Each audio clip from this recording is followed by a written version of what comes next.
As far as gaming goes, I'm not ancient history. Quite yet. But I've had my fair share of experiences playing various different generations of gaming consoles and seeing many video game gaffes over the years. This includes many questionable marketing decisions that game developers have made in order to advertise their games, some of which are absolutely hilarious, others of which are just completely brain dead. But the one we're talking about today is that time that EA decided it would be a fantastic idea to try and sell real guns to their players to promote the new Medal of Honor game. Hello! Welcome to Brainspill, the laziest show on the internet. My name is Tank, and I've covered some pretty funny video game promotions in the past before, such as my video where, for Resident Evil, they decided to leave a bunch of dead bodies around London for a promotional stunt. What good times were had by all. But today we are talking about Electronic Arts, otherwise known as EA, the company who are almost as bad as... I'm going to come back to you on that one. In 2012, EA was getting ready to release Medal of Honor Warfighter, the latest version of its top-selling video game. I imagine the marketing team had a bunch of money to play around with, ran out of ideas and figured, how do we blow this money? I wonder. And yes, I know this is coming from a Brit and it's probably a little bit more absurd to my ears than perhaps if you're from the States, but it's absurd. The company had a number of marketing partners which were prominently displayed on their website, including the Macmillan Group, the maker of high-powered sniper rifles, and Magpul, which sells high-capacity magazines and other accessories for assault-style weapons. You know, the kind of weapon that any true-blooded American needs, a high-powered assault rifle and sniper rifle that can hit your targets from 2.5 miles away. You know, all part of the right to bear arms, mind you.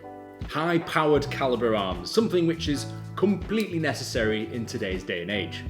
Most cross-brand promotions I've seen in things like video games normally comes down to relatively normal products like Mountain Dew or Doritos, for example. So yeah, basically EA made a landing page on their website so anyone can go on and not only have a look at the game, but look at the sponsored links that goes through directly to those websites to go and browse and purchase weapons. You know, for any lead-toting lover in life would find an easy resource to go and find something that they might want to buy. Yes, like I said, this all sounds very strange from someone that wasn't born with a right to hold a rifle in their hand. Yep, I can just imagine in the States you get born and the baby is holding a Glock when it comes out the womb because that's just the way it is. In a way, yes, if you're going to promote a gun with any video game, then Medal of Honor makes the most sense given the nature of the game. But is it necessary or even wise to do? Even though the game was released as a mature title, we all know the vast majority of people playing these games are 12-year-olds jumping on Xbox Live to yell out every single swear word they know to strangers on the internet. So to promote something like this, yeah, it's a bit questionable, don't you think? And yes, I know there is a whole argument to be made about rights and responsibilities of the parents and the kids and the makers of the game, but we are going down a rabbit hole there. The website slowly started to announce even more partners, such as the London Bridge Company, who specialised in tactical nylon gear, the SOG Group, who specialised in knives and tools, and LaRue Tactical, Texan company that sells precision weapons and accessories.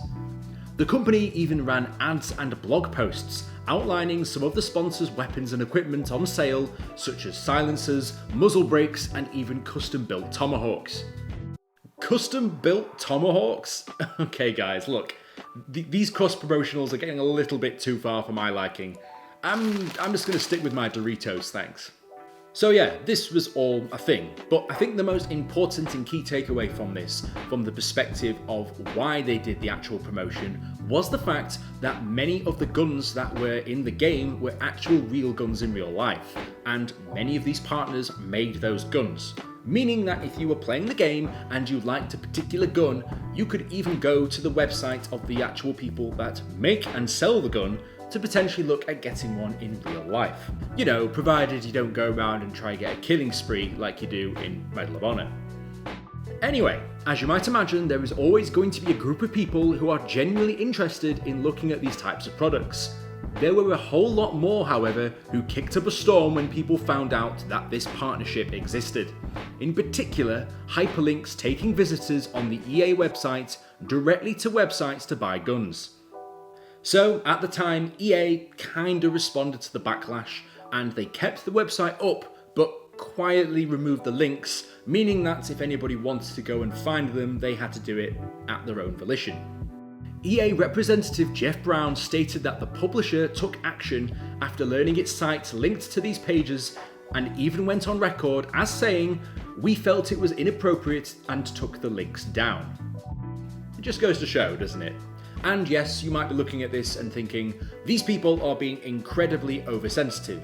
However, you have to remember the time that this happened, in particular that the Connecticut shootings had just happened, meaning that people were pretty on edge, particularly about having the potential of youths getting hold of weapons. So, you know what? Sort of understandable.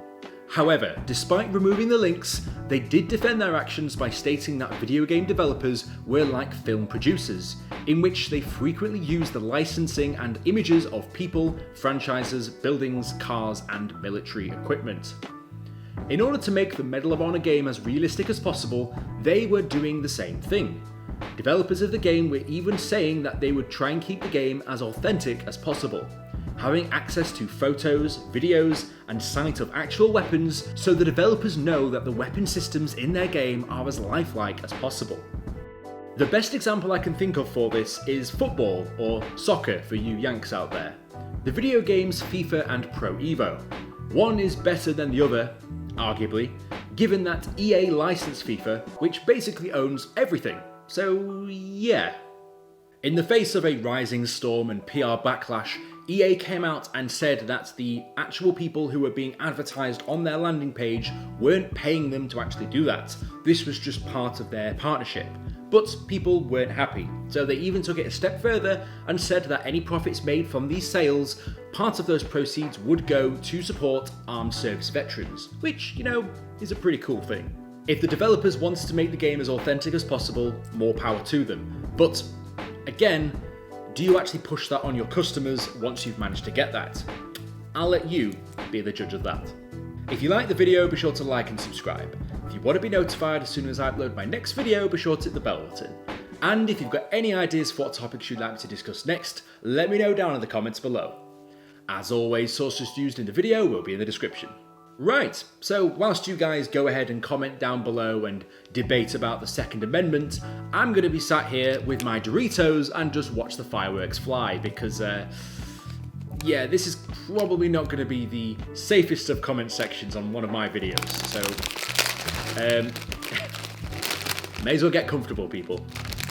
So, yeah, I'll see you guys in the next video. Fantastic.